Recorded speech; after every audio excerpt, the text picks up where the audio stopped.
Welcome to the How Are You Healing podcast, brought to you by the WNC Holistic Center, located at 390 South French Broad, here in Asheville, North Carolina. It feels good not to hurt. At the WNC Holistic Center, we work together to create a one-stop healing shop. If you have headaches, back pain, allergies, need to lose weight, or simply want to detoxify your body and have it run in a healthier state, call us at 828-255-8333 or visit WNCHolisticCenter.com. There's never a charge for a consultation, so we can assess risk-free how to help you have a healthier year.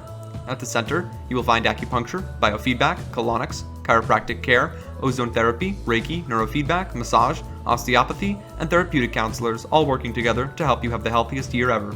Call us at 828-255-8333.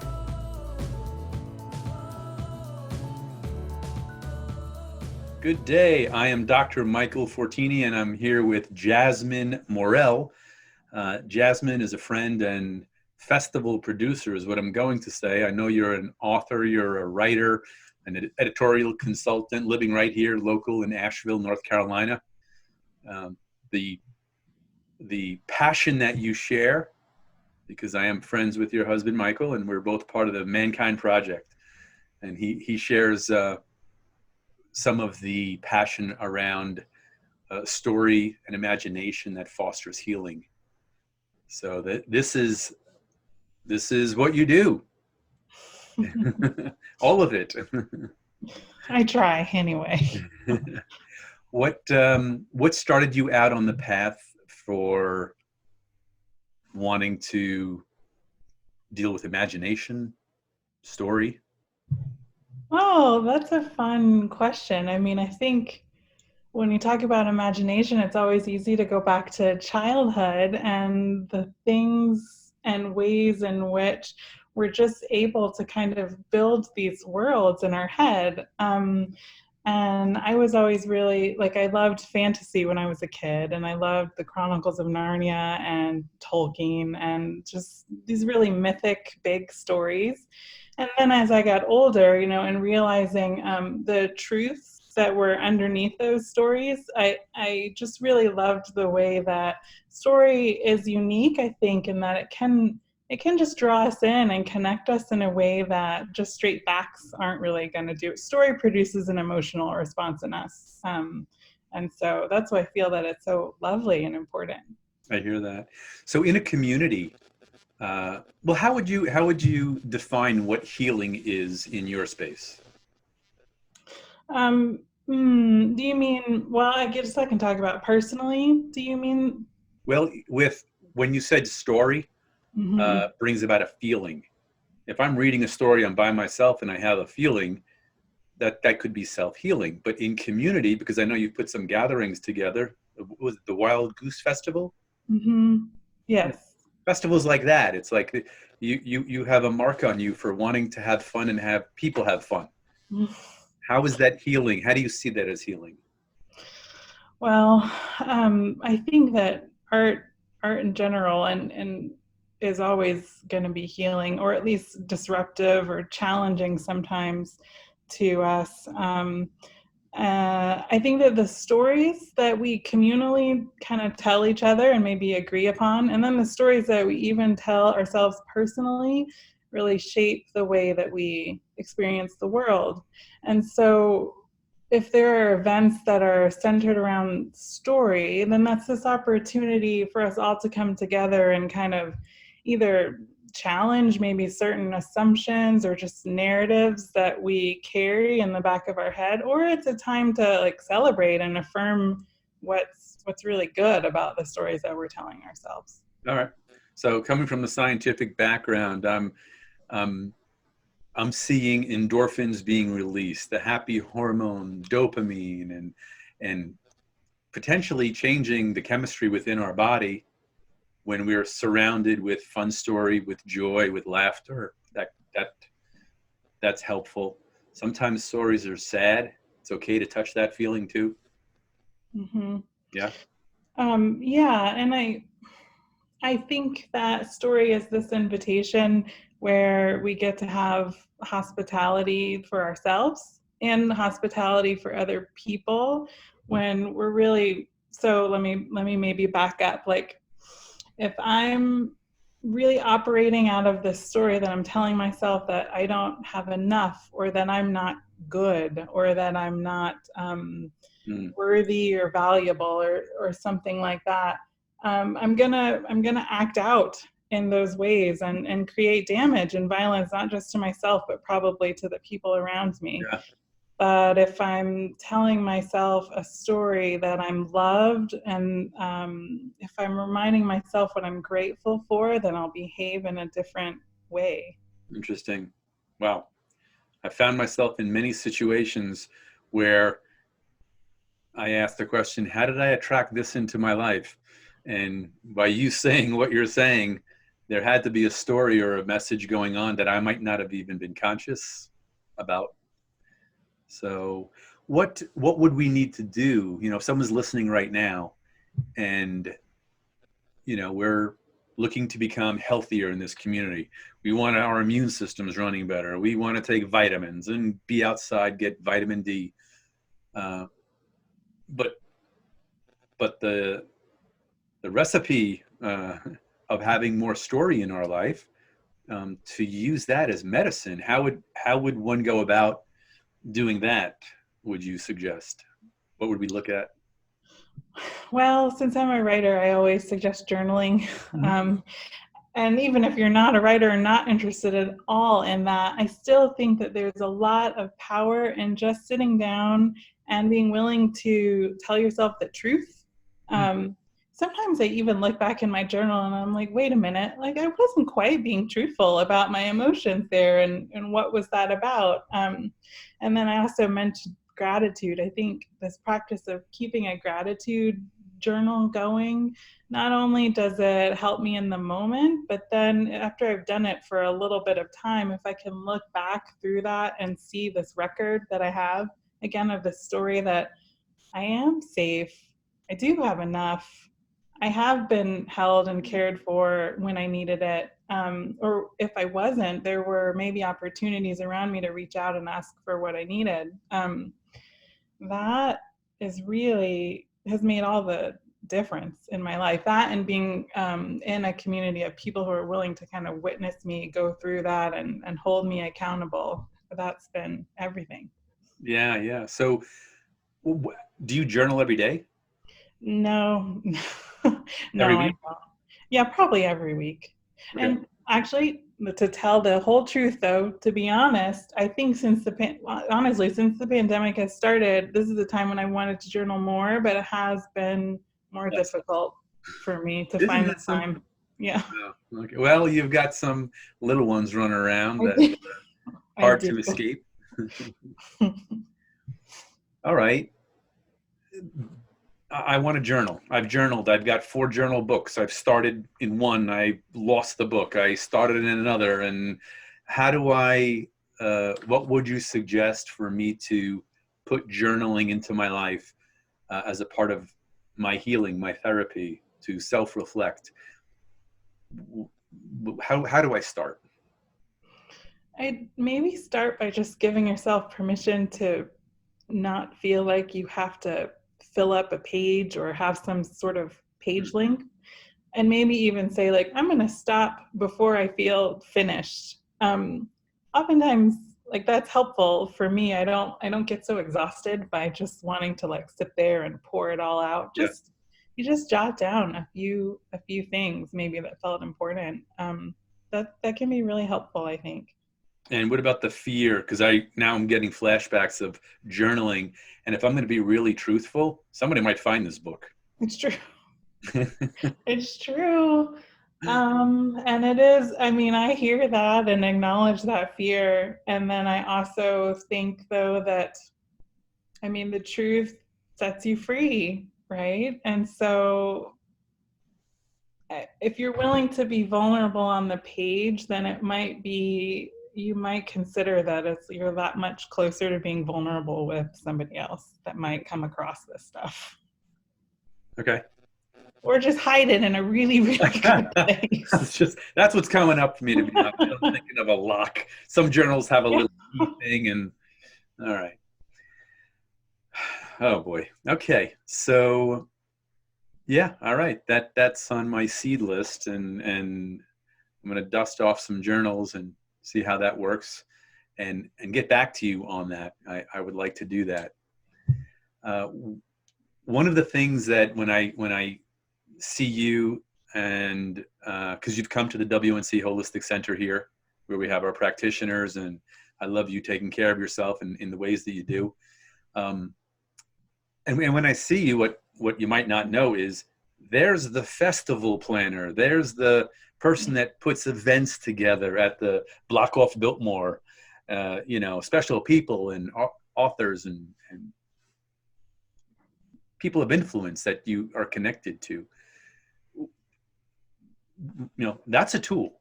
I need to get out more, get off the social media, get off the television, the Netflix, and get out more to a festival or something like that. How would you speak to that in healing? Well, I mean, that's something that I struggled with for sure. I struggle with as an introvert because I get my energy from being alone and I want to stay at home. But then there's this certain point where I realize, like, but wait, it's important to me to show up, and so just balancing that I need to show up, and then I also want to stay home and recharge, has become it's something that I'm still working with. But I the things that I'm passionate about, like the storytelling and a lot of work that gets done in the community, oftentimes, like, it doesn't require much more of me other than to just be there and to be present. I guess that's what I'm coming around to, Okay. is the presence piece. I like that. Talk a little bit about your Love Wins ministry, if that's okay. Oh, yeah. So back in Raleigh, how many years ago? I guess 4 years ago, I was communications director for a community engagement center called Love Wins. And we were a day shelter, or they still exist, just because I'm not there. They were a day shelter for unhoused people, for people experiencing homelessness. And it was really important for us to share their stories in an honoring way and kind of give platform to these voices that are marginalized and who we don't often listen to in our day-to-day lives. That, I heard somebody say once that seeing homeless people or people experiencing homelessness on the street is sort of like looking at a stop sign, or they're like street signage. You just sort of are trained to look past them because there's something deeply uncomfortable that can get stirred in that. And so my work mainly there was about honoring their voices and their stories, and it was really fulfilling and difficult and challenging, but also, I mean, I was so grateful for that work that I got to do. How did that hit your heart, would you say? What change did you go through because of it?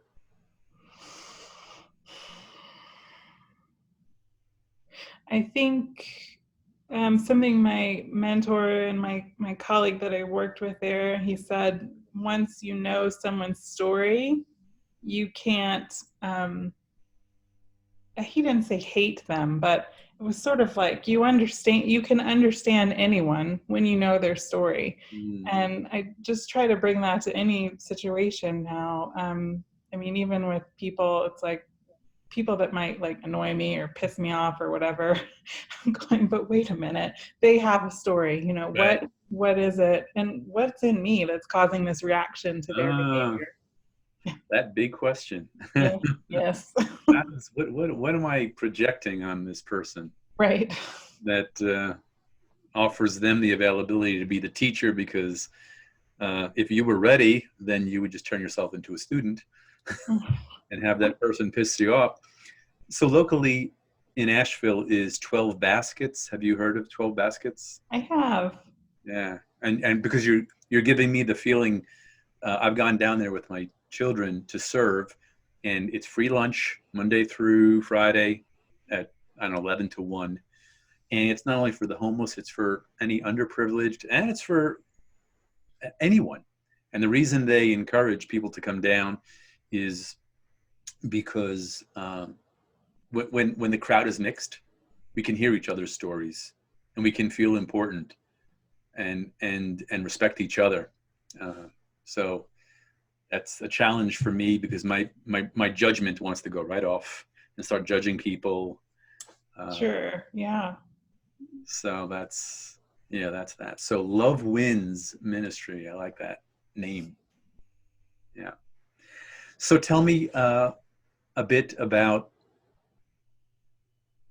I mean, as a health professional, uh, it's my belief that health is your number one asset. Your car, your house, your kids, your spouse, all important. However, there's something more important than all that. Mm-hmm. Right. So if you can keep your health up to your maximum genetic potential, and now from what we have learned with the study of epigenetics, we can be healthier than our own genes by affecting the protein that surrounds the gene, depending upon our lifestyle, what we do, what we eat, how we think, how we breathe. Everything affects our health. What would you say? I'm gonna come into your world. What would you say is your ritual that keeps you focused on getting healthy? What things do you do daily? And I've had to really adjust those recently, since I had a health scare earlier in the year, and that really brought into focus, like what you were saying. I can have all these things, and I'm focused on serving my family and just giving out in other places, but I have to realize my own worth, and then I'm worth it to take care of myself just a little bit better. So I've really adjusted my lifestyle, and I guess this great pause that we're having has helped facilitate that. So any kind of movement every day I've been trying to incorporate, even if so. Daily walks, yoga is plentiful available on YouTube, just all sorts of videos and stuff. And then even if I don't get a chance to do those things, like I can still I'll do squats when I'm in the kitchen while I'm cooking, or I put on music and I dance just to make sure I keep my blood flowing. Okay. That's, That's good. my top thing. I've got a 17 or now 18 and 20-year-old, and if I forget something upstairs, it's easy for me to go, hey, Michael, Juliana, run upstairs and grab that for me. But now I go, let me go upstairs and get it myself. That's my Stairmaster. Just sitting down, like you said, sitting down and getting up, sitting down and getting up, looking at parking further away. Everyone fights for the closest spot. It's so funny how that's just natural. How about we just park far? And then walk. Little things that we have to do. Oh, sorry. I was gonna say one other thing too, that I just recently learned to help release some tension that builds up during the day, is I've been taking emptying breaths. So it's just like 3 breaths in, or a count of 3, and then a 6 count out. And that exhale is just really just like loosens up my shoulders and my back, where I'm usually carrying, well, you probably know. My chiropractor would know. Yeah, I'm carrying a lot of tension there. You've studied Wim Hof? Is that where this comes from? Oh, no, I know of Wim Hof, but maybe it is, but I'm not referring to that method. But gotcha. Mm-hmm. Okay, so that's interesting. So breathe in 3 seconds, counts. Mm-hmm. 3 counts, and then 6 counts or seconds out. Mm-hmm. Further so it's a forced exhale. Mm-hmm. Is what you're doing. Okay. Mm-hmm. I like that. That changes chemistry of your body. I'm big about the chemistry of the body. We're floating chemicals, and our thoughts alone can change the way our endorphins and serotonin and dopamine, the relationship that can keep us away from needing medication. Mm-hmm. Our body is just filled with things that we could change. So being that I mentioned thoughts, how do you handle, since you still have couple of kids that you're raising, and you're stressful. That's a mom that's has a career and a passion and a mission and a lot of roles and hats you're wearing.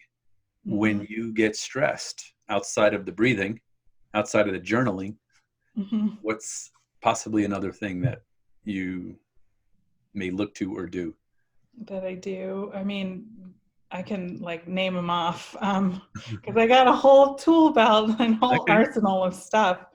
One, it might be taking some time out to connect with my community, just my people.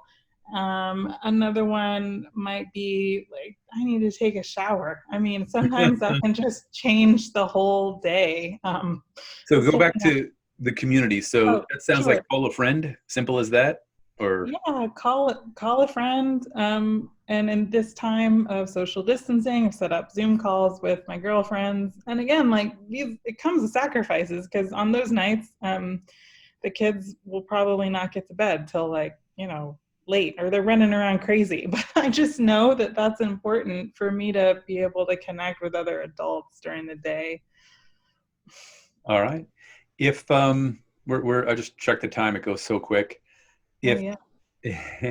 if we were to want to connect with you, what is your art right now? What is it that you do? Is there a website, or is there something that you'd be able to help us out, de-stress, or connect with business? I know. I wish I am working on getting my own personal website up and running. But for now, you can find my writing on theporchmagazine.com. Oh yeah. That's where a lot of my writing is. And then if you also wanted to just be in touch with me, if you emailed me through that website, it would eventually get to me. Okay.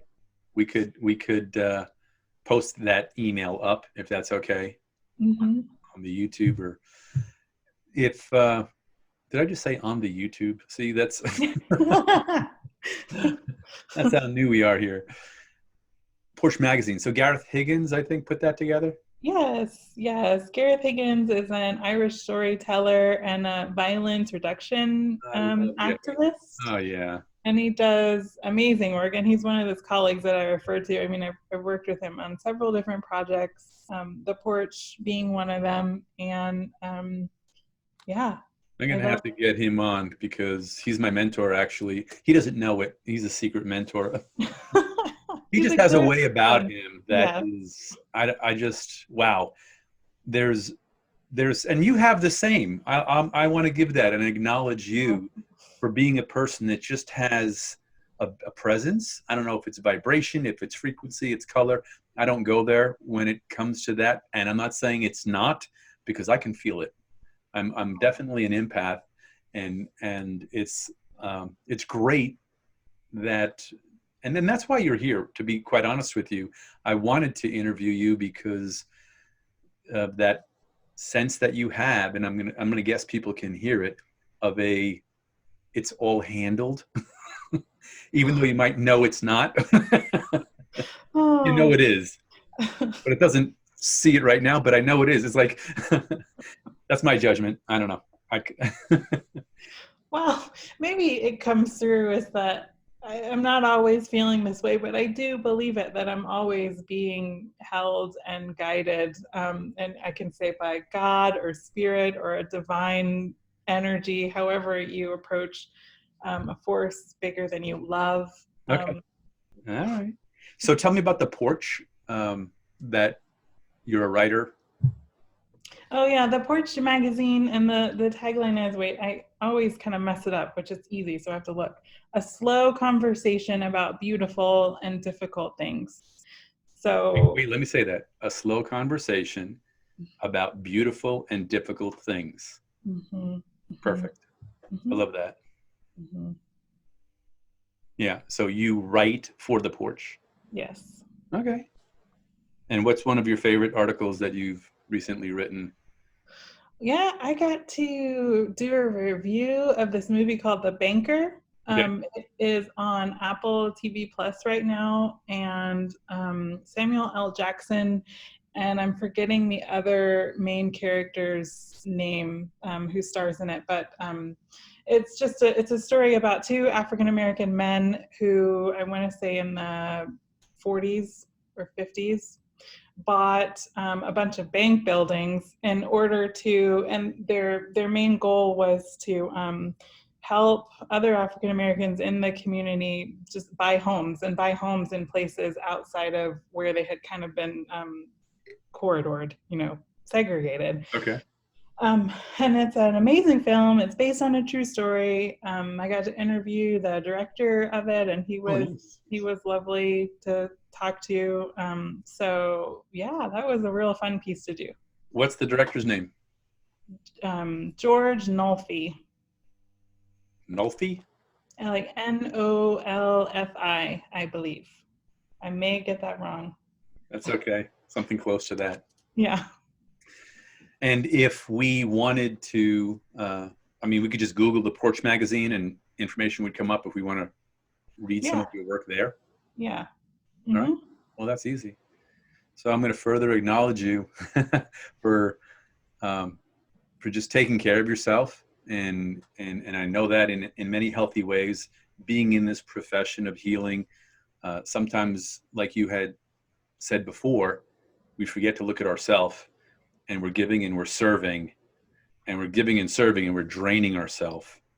And we have to pull it back, take care of ourselves, and that's the purpose, quite honestly, of this podcast is to reach and teach others that they matter. The most important thing, I think the biggest thing that exists is life itself, and that life inside of us needs nourishing. It needs protection. So you're going to be asked to come back on again if that's okay. That's fine with me. All right, wonderful. So that's it. I'm Dr. Michael Fortini. We've been speaking with Jasmin Morell, is a festival producer, a writer, an author, studies with the power of story and imagination, which is now a new tool in my healing little black bag. So I thank you for sharing time with us today, Jazz. Thanks for having me. All right. Have a great day. We want to thank our sponsor, WNC Holistic Center, located at 390 South French Broad, here in Asheville, North Carolina. At the Western North Carolina Holistic Center, they work together to create a one-stop healing shop.